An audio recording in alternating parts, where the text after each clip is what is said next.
Humans have a long-standing fascination with seeing our creations come to life. Flora Lichtman. We've been at it for millennia. Remember the ancient myth of Pygmalion, the sculptor so enchanted with the woman he chisels that goddess Aphrodite brings the sculpture to life? We never seem to tire of the concept, and it might be because these stories raise such fundamental questions about what it means to be alive and what it takes to think and to feel.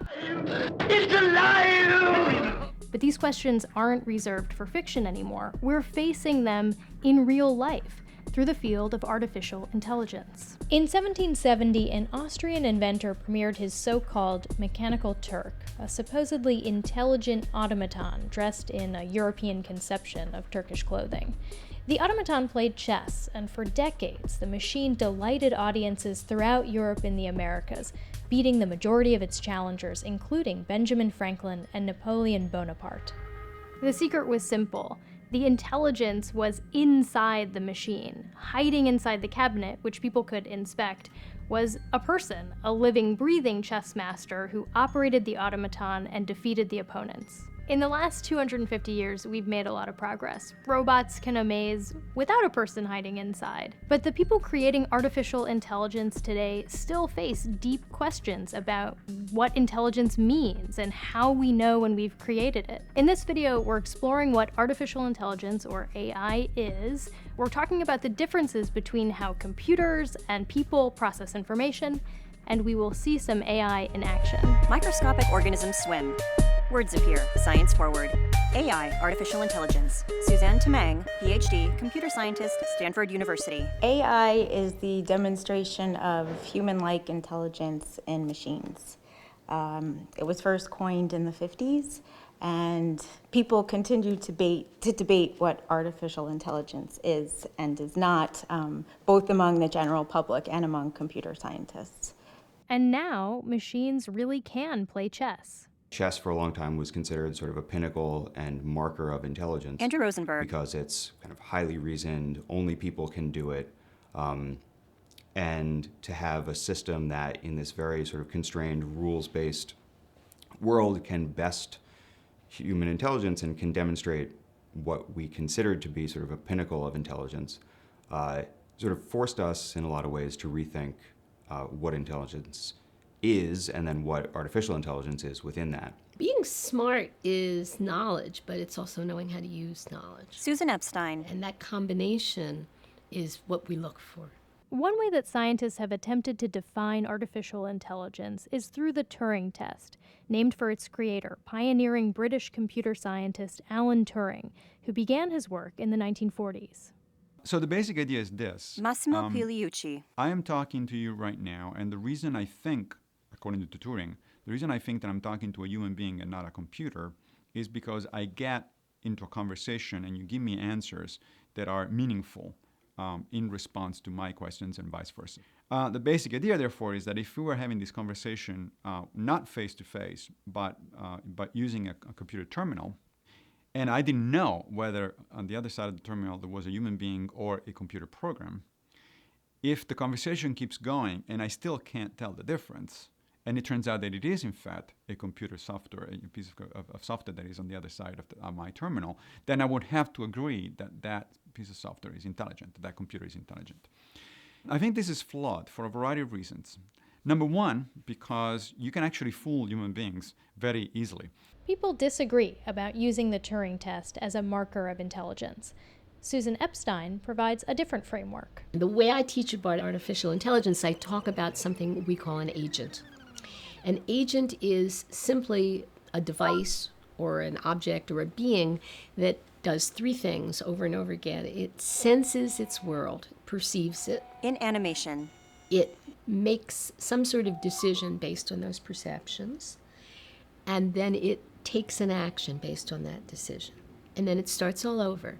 Sense, decide, act, sense, decide, act, over and over again. That loop can be implemented a lot of different ways. Now, people are really good at this because we have a lot of ways to perceive the world. We can see, we can smell, we can taste, we can hear, we can touch. And all those abilities are what you would think of for a computer as input devices. They're ways of getting information in. And it appears, at least to us, that we seamlessly integrate all this data that's coming in, and we just sort of know what's going on. If you speak to a computer, it's quite different from if you feed it text. There is all this noise in a signal, as you probably know. We often hear scientists talk about signal versus noise. This is a data analysis skill that scientists use when interpreting observations and results. And it sounds technical, but in fact, we do these calculations every day. Think of what it's like to be in a large classroom as you try to focus on your teacher's lesson. All around you, there's noise. And it doesn't have to be just sound. There are visual distractions, too. Any irrelevant information counts as noise. You try to filter out all this extraneous information around you and focus on the signal, your teacher's lecture. It's tough even for humans, and we practice this skill every day of our lives. Now imagine trying to teach a computer how to do this. How do you teach a computer what to pay attention to and what to ignore? In our robotic heroes and villains, we like to imagine sophisticated, autonomous machines with lots of skills and their own personalities. But here's what they look like in real life. A tall machine with wheels and a tablet on top. Subtitles, you are asking me to go to room YF 1920, is that correct? Flora taps the tablet. Yes. Manuela Veloso, PhD. The goal was to really have it completely autonomous. Nobody following it, nobody checking, just letting it go down the corridors by itself and just by itself. The robot, Cobot, turns. Going to NYU 1920. Manuela Veloso. Cobot rolls down the hallway. So that was a major thing for us because a lot of these experiments had been done in the past and are still being done, but people follow these just to make sure. So how do we go from not following a robot to just let it go, right? To what is this difference? And so it happened that no matter what, when we sent it, it always got stuck somewhere. I mean, it was like either a chair that was not on its map or a person that hit the robot or God knows what.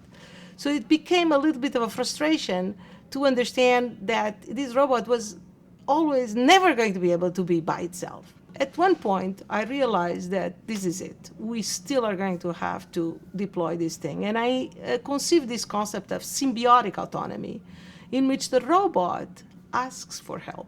Cobot stands for collaborative robot. So it became collaborative because it's not really capable of doing the whole thing by itself. It doesn't understand everything you say up front, but it asks, keeps asking, and eventually converges to knowing more and more by asking. Actually, it also goes to the internet. So if I say, bring me coffee, it's going to say, what is coffee thing about? Goes to the web. So it has these external resources. It talks with other robots in the building. We have 4 of them at Carnegie Mellon. It just changed the paradigm, this concept of not having to do it all by yourself. So it's still autonomous, but it can ask for help.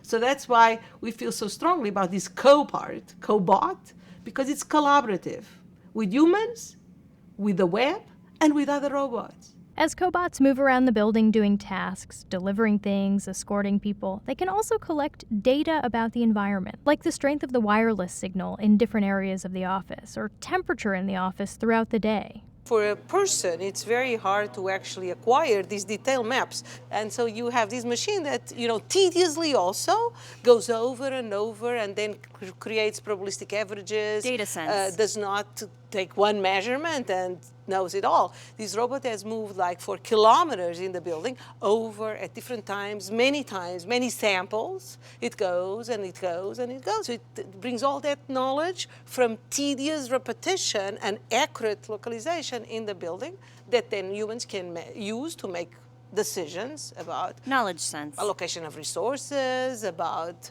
where to put another router. Where to put another router. Cobots can understand speech, but how do you get a machine not only to understand words and sentences, but also subtext? That is, how the meaning changes based on how the words are spoken.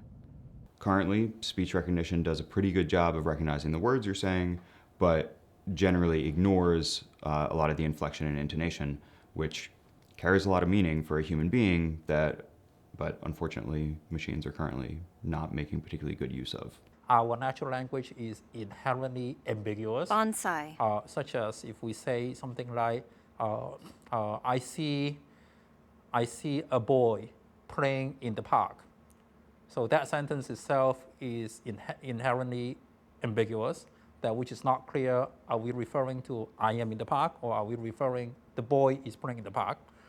So they are like interesting problems that we get into, and if we try to get the machine to actually exhibit human intelligent behavior, then what we actually would like the machine to be able to do is not just about cranking numbers, solving a specific problem, but actually try to go solve problems that we may not know very well how to solve it ourselves. Humans are pretty good at sorting through messy data, separating signal from noise, and combining lots of different data streams to get a contextualized picture of the world. Researchers say if we want to replicate some of those skills in machines, one approach is to start by better understanding ourselves. First of all, we actually don't know very well how we do it ourselves. Knowledge representation is a really essential piece of AI. It's how we describe our world, which is so different to a computer, in a way that it can capture it. Hi, Cobot. Go to the kitchen. Flora smiles at Cobot. You are asking me to go to room YK 1943, is that correct? Yes.